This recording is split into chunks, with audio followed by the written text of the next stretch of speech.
Welcome to Deep Dives with ISPU, a podcast by the Institute for Social Policy and Understanding. We're discussing the latest one-of-a-kind research and data about topics affecting American Muslim communities today, with scholars and industry leaders from across the nation. You can subscribe to Deep Dives with ISPU wherever podcasts are found. Thanks for tuning in.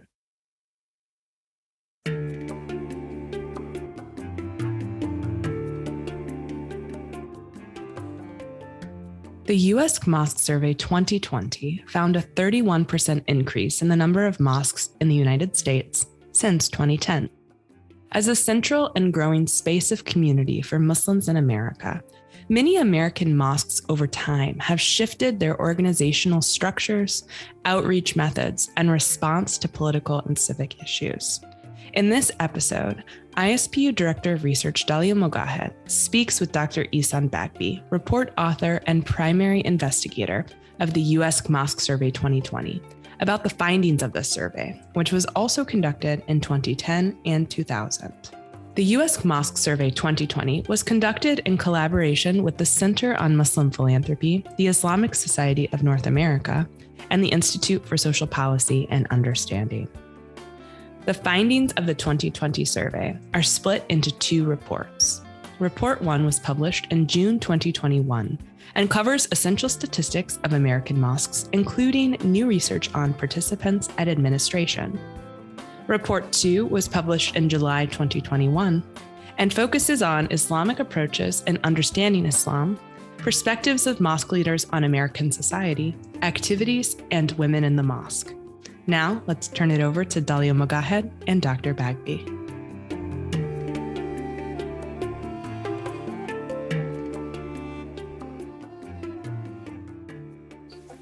Hello, everyone. Assalamu alaikum. My name is Dalia Mogahed, and I'm the Director of Research at the Institute for Social Policy and Understanding. I am very excited to be in conversation today with Dr. Bagby about his landmark study, one that's done only once a decade, about the profile of American mosques. Dr. Bagby, very good to have you. It's always a pleasure to be with you, Dalia. Thank you so much. Let's get right into it.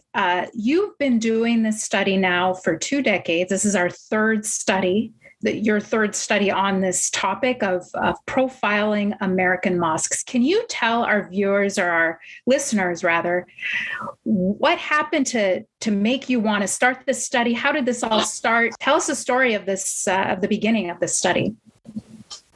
Well, let me give a shout out to my mentor, Lawrence Mamiya. Lawrence Mamiya was the colleague of C. Eric Lincoln for a long time. And C. Eric Lincoln decided to end his career with the study of Muslims like he began his career with his famous book, Black Muslims. And Lawrence Mamiya recruited me. He was a sociologist of religion, and he basically convinced me that the study of congregations, the study, in this case, of masjids, was a valuable piece of research that would have an effect upon the Muslim community. And he's the one that actually got me into this idea of doing a comprehensive study of mosque. And together we joined a team of researchers of all the denominations, faith groups in America. I joined that group about 1998. And the idea was each group would study its own congregations. There's something about this type of research that clicks with me. And so after the first one we did in 2000, I just kept on going. I mean, there was so much misinformation. If you remember, the 1990s is when the head of Islamophobia started to appear.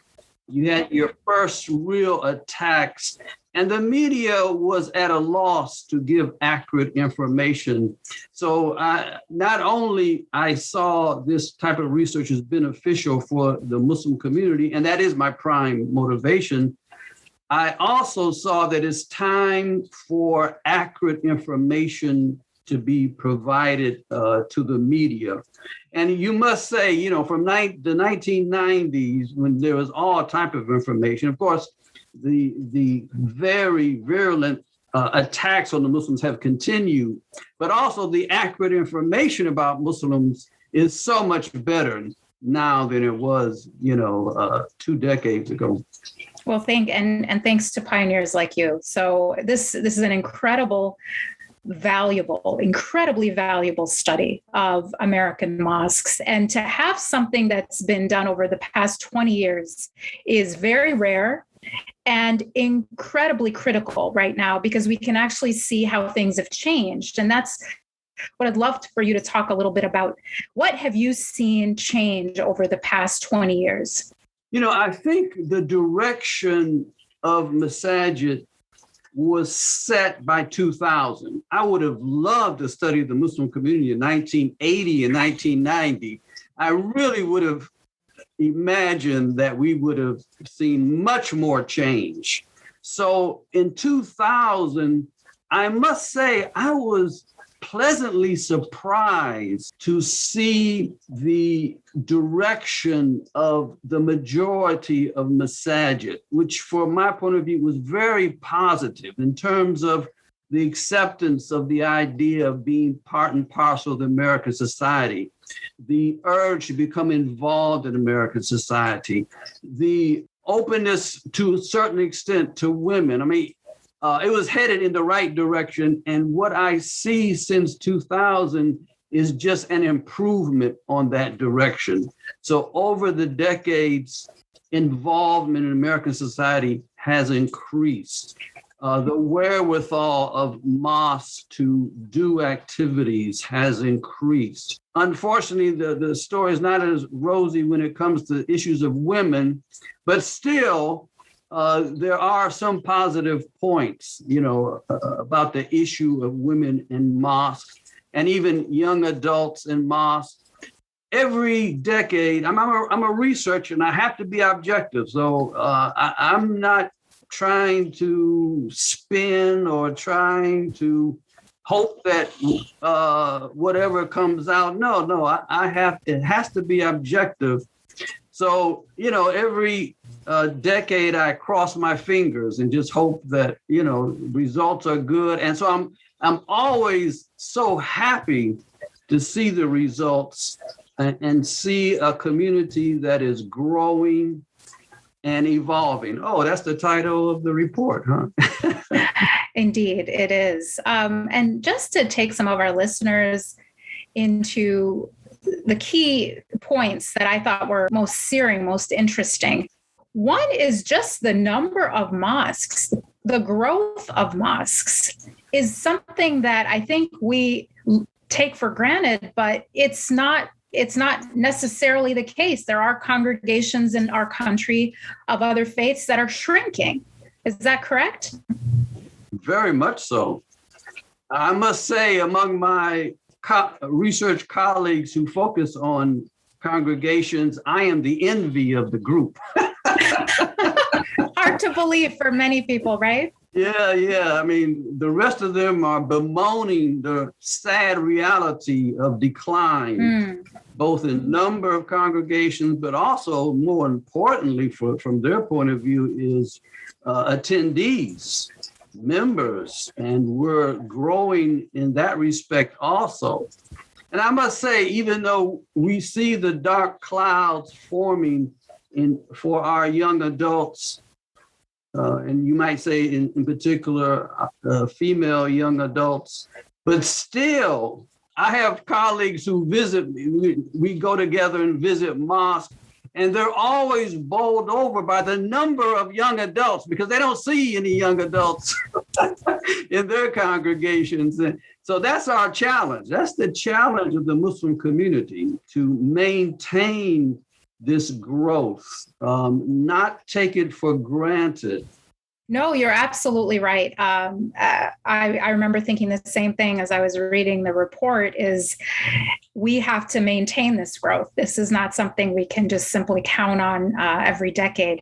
One, really interesting part of the growth is where the growth occurred. So purpose-built mosques continue to grow, as well as mosques in suburbia, right? Rather than in urban centers. Can you talk a little bit about where mosques are growing and how the community is changing in that way?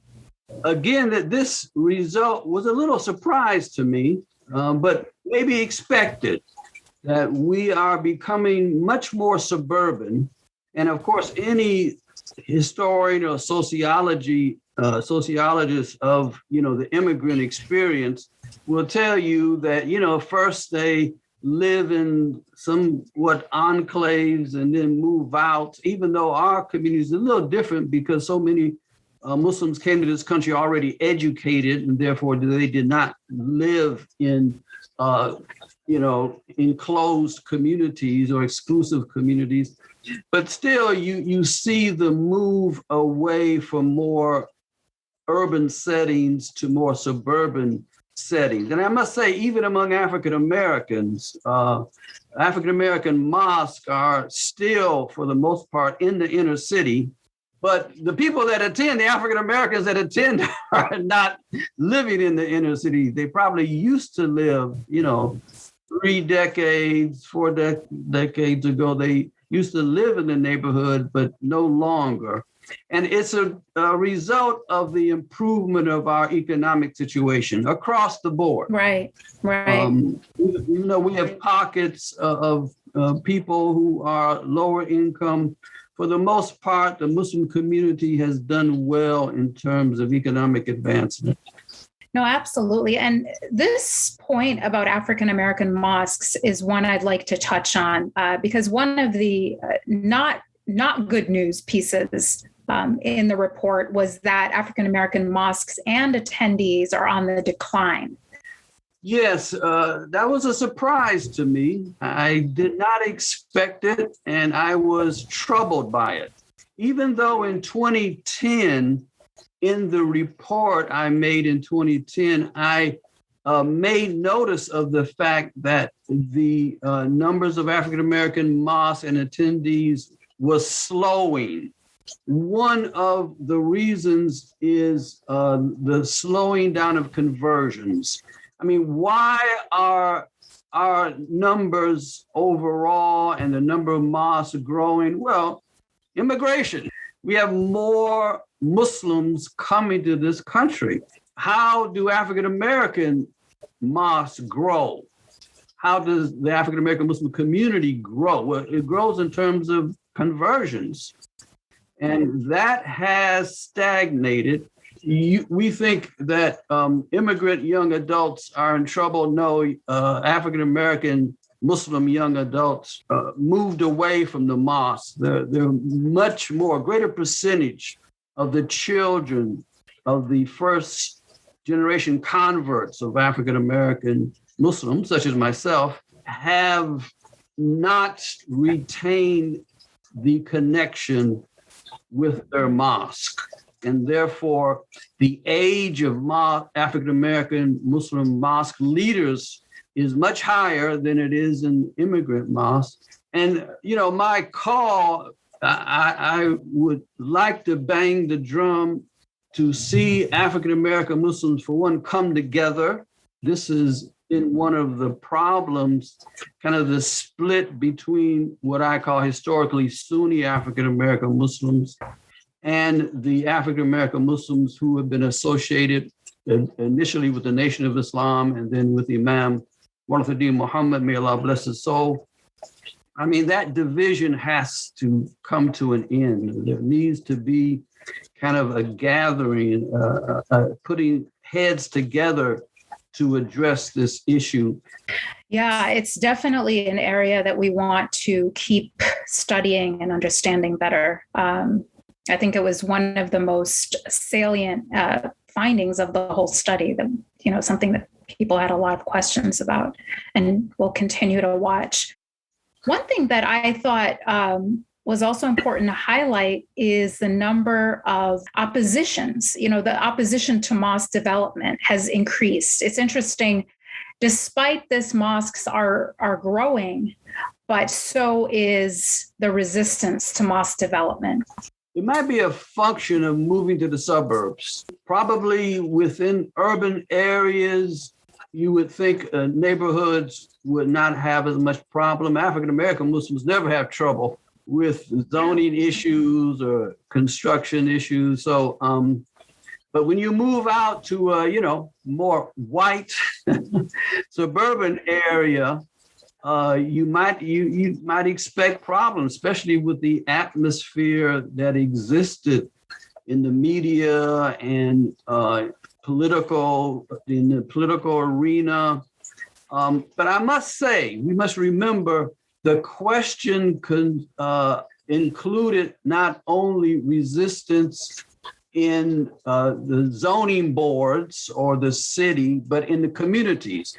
And most of the respondents mentioned that the resistance was in the community. So in other words, when the zoning board had an open public meeting, community people came out and voiced very harsh criticism and dislike. That's absolutely the case in my experience. I remember, living in Cincinnati, Ohio, well before 9/11. I think people think that, something dramatic changed with 9/11 in terms of mosque resistance, and that's not the case. The purpose-built mosque in Cincinnati, in a beautiful building that you can see from the highway, what had faced enormous resistance from the neighborhood, from the neighbors, not from the zoning board necessarily. And it's interesting, as the number of purpose-built mosques grows, so does the resistance because of, exactly the things you just mentioned. I want to turn now to the idea of civic engagement and being involved in your community, and how that compares to other faith communities. One thing I heard you say in a recent talk you gave was that Muslim congregations, mosques, were even more involved in their communities in terms of serving, feeding the hungry, clothing the poor, than were churches. And I think that would surprise a lot of Muslims to hear. That's true. Again, I'm kind of the envy. In fact, one of my people I really lean on, Scott Thumma, who is at Hartford Seminary and actually the leader of this program to do congregational research. He remarked on the 2020 study of how mosques do a much better job in terms of civic engagement. They ask a question on the survey, which is for churches and for mosques, is has the mosque or congregation been involved in any type of social justice activity or involved with an advocacy group? And almost exactly half of mosques have done something like this, right? I mean, as compared to about 20% of churches. I think the influence of African-American Muslims has helped in this regard, because African-American Muslims from the very beginning have always advocated and held the ideal of Islam to be involved in the community. That is not always, or typically, this historically is not the attitude of immigrant people. It takes, at least from the historical and sociological view, it takes a few generations for immigrants to feel comfortable in really becoming involved. Muslims have done a great job. Again, I think if we went back to 1980, we would not see that. Over political involvement, community involvement, all types of involvement, mosques score very high and very much higher than churches. And it's interesting. I wonder if there's a link between that and the young people that are also the envy of other congregations. Just the presence of young people and the youth, and just the average age of our congregations tend to be younger than our Christian congregations. And if I could just add, for instance, I think we scored much higher for this issue of social justice just because the Black Lives Matter and, of course, the horrible tragedies of George Floyd and others, especially because we have African Americans within the body of Muslims, there was a greater sensitivity. Most churches and almost all Jewish congregations are white, and they might not feel that as much. But I think so many mosques felt this issue and felt a lot closer to it, right? And therefore, many of them participated in something, And I think that's one of the reasons why we scored so high. Yes, I think I agree with you. I think that's exactly right. We find, year after year in our research that the vast majority of Muslims, regardless of racial background, support the Black Lives Matter movement. And among especially women, the support is as high as it is among African Americans overall, regardless of their racial background. So I think that it is an issue and a movement that Muslims, regardless of their ethnicity, feels very close to and very connected to. Dr. Bagby, I'd like to now touch on the issue of women in a little more detail. You mentioned that there was some good news, but there's still work to do. Can you tell us about your findings on women and their role in the mosque? Well, one of the issues that I and many others have focused on is the question of dividers, barriers in mosques, rooms where women have to pray in. So the Fiqh Council of North America issued a fatwa that women should be given a choice. They should have the ability to pray in the same musalla as men, and many various women such as Aisha Adawiya, Sarah Saeed, and so many others have been an advocate for this, but we haven't seen any change. From 2000 to 2020, 2/3 of mosques have some divider or some policy for women not praying in the same musalla, and that has stubbornly not changed. And I was really looking forward to change, especially with the issue becoming more on the front burner. I don't know if I can explain it, but however, the positive aspect is that the inclusion of women on boards has increased. So almost 2/3 of mosques in 2020 had women on their board. And that's a good increase from previous decades. So in 2000, for instance, 31% of mosques did not even allow women on the board. So almost 1/3 did not even allow women. And now in 2020, that percentage is down to 7%. There is kind of a consensus that Islamically, women can serve on the board. However, I think we're a long way from really seeing the women's voice being a reality in mosque life. The percentage of women that attend mosque is, again, stubbornly not increased. You would think, and I did not, I don't remember if I really looked at whether I should back up and say that Bashir Muhammad of Pew actually looked at the actual data set and pointed out how there is a growing percentage of mosques that have higher female attendance at Salatul Juma. And he made one of his podcasts for Pew pointed this out. So again, headed in the right direction, but I think we have a long way to go still.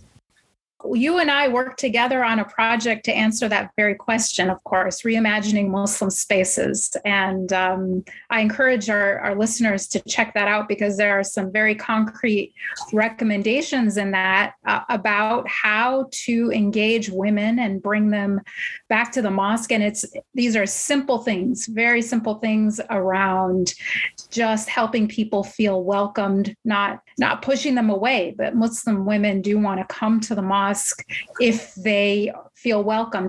You know, one of the most interesting things that I found in when I used to be at Gallup is though American Muslim women are less likely to go to the mosque once a week as men, they are by far and away the closest to having gender parity as any other country. So when you compare the United States to whether it's Europe, Asia, Africa, the Middle East, anywhere else in the world, there is nearly gender parity. Of course, it's not exactly the same, but the difference between men and women's attendance in America is by far the smallest compared to any other country. So we do have something special happening in the United States in regards to women and their role in the mosque, and we have to keep building on that, really. And I love the fact that you point out in the report that African American mosques stand apart in this regard. Well, you know, most African American converts come out of the Black church, and women were part and parcel of the Black church. So it was not an issue that needed to be overcome, let's say. And also, I must give credit to Imam Warathuddin Muhammad, who very early on in the 70s emphasized the inclusion and participation of women in the mosque. And from the very beginning, there were no barriers in the mosque of the Association of Imam Warathuddin Muhammad, may Allah bless his soul. And so there was a carryover. There was a carryover from that early beginning. And many of the historically Sunni African-American mosques initially followed the example of overseas mosques, but they were much quicker, I think, in adopting the idea that barriers are not necessary. So I know anecdotally, many historically Sunni African-American mosques in the 70s and 80s had barriers, but they were dropped, you know, in the 90s and in the new millennium. So a study like this, as important as it is, you know, risk, we all know that very important studies sometimes can just sit on a shelf, but I think this one has already had a really big impact. What has been the reception so far to this study? Well, I'm very gratified that mosque individuals, just leaders, attendees, seem to be paying more attention to it.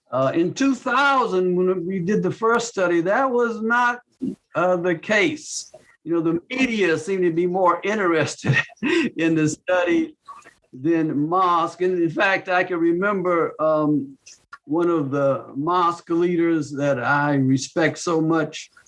She said that, basically said, I'm torn between such statistical studies and, you know, what they say.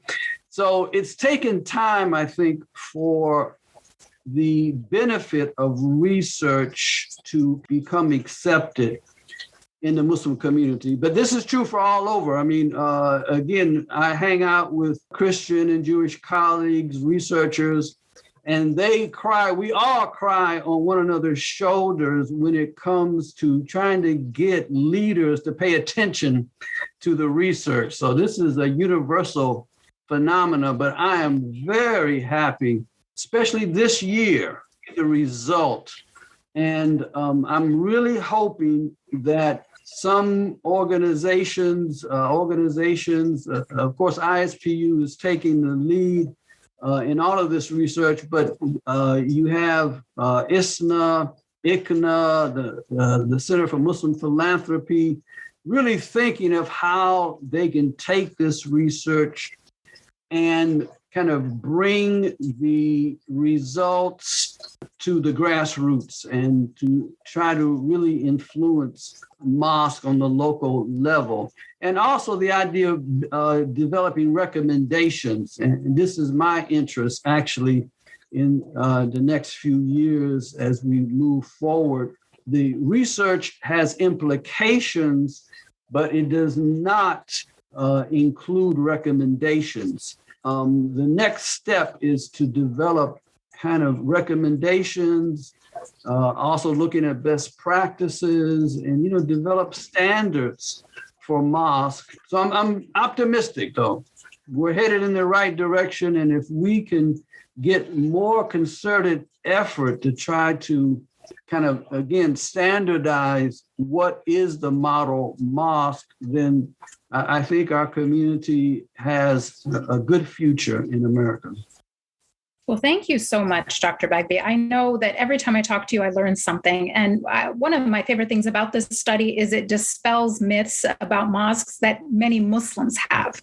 And I think there's so many things that anyone can learn from reading this report. Please visit our website to learn more at www.ispu.org. And thank you so much for talking to me today. Well, thank you for having me.